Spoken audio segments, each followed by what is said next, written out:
السلام علیکم، میں ہوں آپ کا معلم امیر تیمور۔ ڈیئر اسٹوڈنٹس، میں آپ کو خوش آمدید کہتا ہوں اسلامیات کی کلاس ہفتم میں۔ آج ہم باب صوم سیرت طیبہ صلی اللہ علیہ وسلم، جس کا عنوان ہے حضرت محمد صلی اللہ علیہ وسلم کا صبر و شکر۔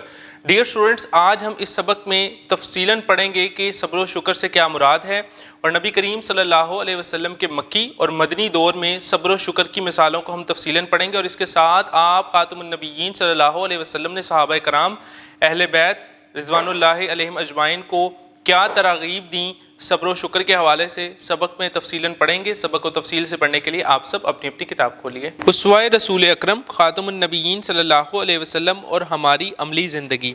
سبق نمبر 1، حضرت محمد رسول اللہ خاتم النبیین صلی اللہ علیہ وسلم کا صبر و شکر۔ حاصلات تعلم۔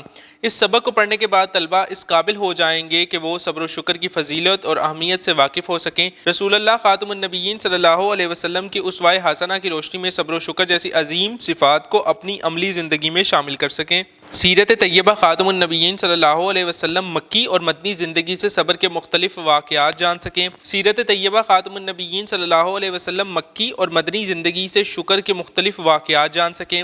رسول اللہ خاتم النبیین صلی اللہ علیہ وسلم کی سیرت طیبہ میں اہل بیت اطہار اور صحابہ اکرام رضوان اللہ علیہم اجمعین کو صبر و شکر کی ترغیب و تلقین کے واقعات کی اہمیت جان سکیں۔ صبر و شکر جیسی صفات کو روزمرہ زندگی میں اپنا کر معاشرے کو امن و سلامتی کا گہوارہ بنا سکیں۔ صبر و شکر مسلمان کی ایسی خوبیاں ہیں جو اس کے ایمان کے کامل ہونے کی دلیل ہے۔ ان خوبیوں کے ذریعے انسان راحت و غم، امیری اور غریبی میں ایسا طرز عمل اختیار کرتا ہے جو ایمان کے مطابق اور اللہ تعالیٰ کو محبوب ہوتا ہے۔ زندگی میں انسان کو جن حالات کا سامنا کرنا پڑتا ہے وہ بعض اوقات اس کے لیے خوشگوار اور بعض اوقات ناخوشگوار ہوتے ہیں۔ ان دونوں حالات میں ایک مسلمان کو جو مثبت رویہ اختیار کرنا چاہیے وہ صبر و شکر کا رویہ ہے۔ یہی وجہ ہے کہ ایک مومن کی زندگی میں صبر و شکر کو بڑی اہمیت حاصل ہے۔ صبر کے لغوی معنی رکنے، ٹھہرنے یا برداشت کرنے کے ہیں۔ نفس کو چیز سے باز رکھنا جس سے رکنے کا عقل اور شریعت تقاضا کر رہی ہو صبر کہلاتا ہے۔ اس کا مفہوم یہ ہے کہ ناخوشگوار حالات میں اپنے نفس پر قابو رکھا جائے، گھبرانے کے بجائے استقامت اور ثابت قدمی اختیار کی جائے اور اللہ تعالیٰ پر بھروسہ رکھا جائے۔ ارشاد باری تعالیٰ ہے وَلَنَبْلُوَنَّكُمْ بِشَيْءٍ مِّنَ الْخَوْفِ وَالْجُوعِ وَنَقْصٍ مِّنَ الْأَمْوَالِ وَالْأَنفُسِ وَالثَّمَرَاتِ وَبَشِّرِ الصَّابِرِينَ الَّذِينَ إِذَا أَصَابَتْهُم مُّصِيبَةٌ قَالُوا إِنَّا لِلَّهِ وَإِنَّا إِلَيْهِ رَاجِعُونَ۔ ترجمہ: اور ہم ضرور تمہیں آزمائیں گے کچھ خوف اور بھوک سے اور اموال اور جانوں اور پھلوں کے نقصان سے، اور آپ خاتم النبیین صلی اللہ علیہ وسلم صبر کرنے والوں کو خوشخبری دے دیجئے۔ یہ وہ لوگ ہیں کہ جب انہیں کوئی مصیبت پہنچتی ہے تو وہ کہتے ہیں کہ بے شک ہم صرف اللہ ہی کے ہیں اور بے شک ہم اسی کی طرف پلٹنے والے ہیں۔ اس آیت مبارکہ سے ثابت ہوا کہ تمام آزمائشوں اور مشکل حالات میں اپنے آپ کو اللہ تعالیٰ کے سپرد کر دینا اور اس سے گلے شکوے نہ کرنا صبر جمیل کہلاتا ہے۔ ایک دوسری آیت مبارکہ میں اللہ تعالیٰ کا فرمان ہے یہ وہ لوگ ہیں جنہوں نے صبر کیا اور اپنے رب پر بھروسہ کرتے ہیں۔ جب ایک مسلمان کو تکلیف یا پریشانی کا سامنا کرنا پڑے تو اسے سوچنا چاہیے کہ اللہ تعالیٰ کی طرف سے میری آزمائش ہے، اسے اللہ تعالیٰ کے سوا کوئی دور نہیں کر سکتا۔ مجھے اس موقع پہ بے صبری سے کام نہیں لینا چاہیے، اس حالت میں اللہ تعالیٰ سے مدد کی دعا کرنی چاہیے۔ اگر اس موقع پر صبر و ہمت سے کام لیا جائے تو آزمائش پر کامیاب ہونے پر بہترین اجر و ثواب ملتا ہے۔ اس طرح اطمینان اور ثابت قدمی کے ساتھ ناخوشگوار حالات کا مقابلہ کرنے کی صلاحیت پیدا ہوتی ہے اور اللہ تعالیٰ ہر قسم کی پریشانی اور گھبراہٹ سے نجات دیتا ہے۔ ایک دن رسول اللہ خاتم النبیین صلی اللہ علیہ وسلم حرم کعبہ میں نماز ادا فرما رہے تھے کہ ایک سنگ دل کافر عقبہ بن ابی معیط نے آپ خاتم النبیین صلی اللہ علیہ وسلم کے گلے میں چادر کا پھندا ڈال کر اسے زور سے کھینچا کہ آپ خاتم النبیین صلی اللہ علیہ وسلم کا دم گھٹنے لگا۔ یہ دل دوز منظر دیکھ کر حضرت ابوبکر صدیق رضی اللہ تعالیٰ عنہ بے قرار ہو کر اٹھے اور جلدی سے عقبہ بن ابی معیط کو دھکا دے کر دور کیا۔ آپ خاتم النبیین صلی اللہ علیہ وسلم نے عقبہ بن ابی معیط کی اس گستاخی کو برداشت کیا اور اس سے بدلہ نہیں لیا۔ رسول اللہ خاتم النبیین صلی اللہ علیہ وسلم کے صبر و تحمل کی سب سے روشن مثال واقعہ طائف ہے۔ ایک مرتبہ رسول اللہ خاتم النبیین صلی اللہ علیہ وسلم دعوت دین کی غرض سے طائف تشریف لے گئے۔ اس سفر میں آپ خاتم النبیین صلی اللہ علیہ وسلم کے ہمراہ حضرت زید بن حارثہ رضی اللہ عنہ بھی تھے۔ اس وقت طائف کی سرداری عمر بن عمیر کے تینوں بیٹوں کے ہاتھوں میں تھی۔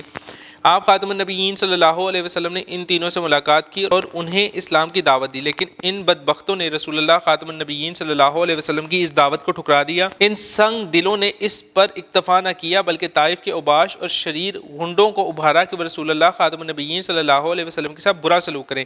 انہوں نے آپ خاتم النبیین صلی اللہ علیہ وسلم پر پتھر پھینکے، یہاں تک کہ آپ خاتم النبیین صلی اللہ علیہ وسلم زخموں سے لہو لہان ہو گئے۔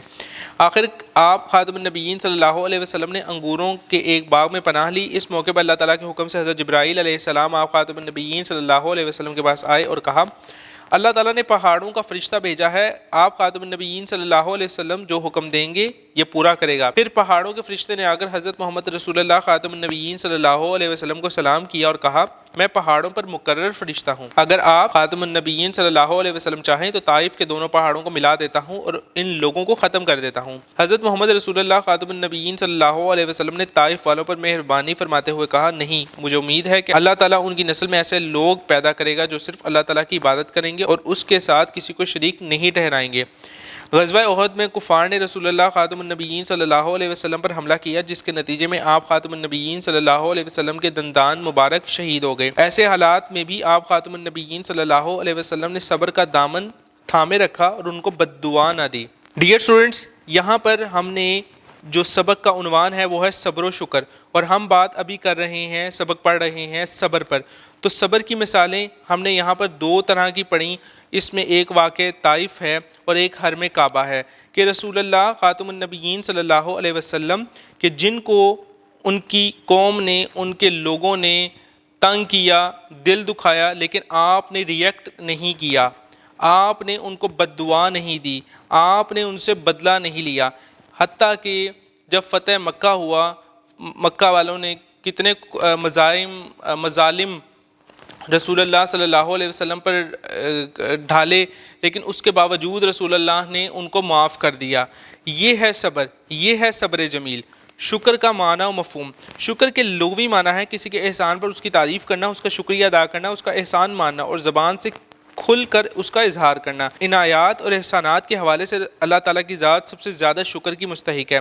شکر کا مطلب یہ ہے کہ اللہ تعالیٰ کی تعریف کی جائے، اس کی عنایات کا اعتراف کیا جائے اور اس کے احسانات پر سجدہ شکر ادا کیا جائے۔ قرآن مجید میں شکر کی بہت تاکید کی گئی ہے اور رزق میں فراغی انہی لوگوں کا مقدر قرار دی گئی ہے جو شکر گزاری کا مظاہرہ کرتے ہیں۔ ارشاد باری تعالیٰ ہے، لَإِن شَكَرْتُمْ لَأَزِيدَنَّكُمْ وَلَإِن كَفَرْتُمْ إِنَّ عَذَابِي لَشَدِيدٌ۔ اگر تم شکر کرو گے تو یقیناً میں تمہیں اور زیادہ عطا فرماؤں گا، اور اگر تم ناشکری کرو گے تو یقیناً میرا عذاب بہت ہی سخت ہے۔